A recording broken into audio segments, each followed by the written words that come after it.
का? इथं कापसाला पाणी नाही आणि ऊस लावा म्हणतोय, आणि ह्यो कृषी मंत्री. पण तू असं का समजतोयस की सगळ्या चुका त्यांच्याच असतात? शेतकऱ्यांच्या पण काही चुका असतात की. काय चूक असती शेतकऱ्यांची? काय चूक होती नंदूची? काय दुबार पेरणी करणं ही चूक आहे का? विहिरीला पाणी नाही लागलं ही चूक आहे? आता ह्यावर उपाययोजना काढण्यासाठीच लढतोय ना आम्ही. हा अहवाल का करते मी? काय असतो तुमच्या अहवालात?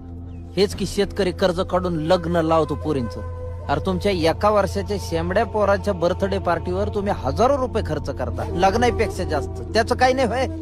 आता कुणाकुणाकडे असतात पैसे, ते करतात खर्च. पण पैसे कुणाकुणाकडेच का असतात? सगळ्यांकडे, बऱ्याच जणांकडे का नसतात?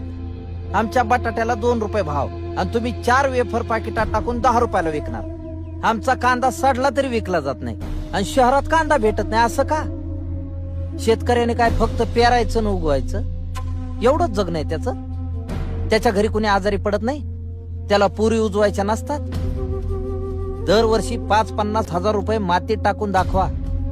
पाऊस येईल का? बियाणं चांगलं मिळेल का? पीक चांगलं येईल का? भाव चांगला राहील का? काही माहित नसतं.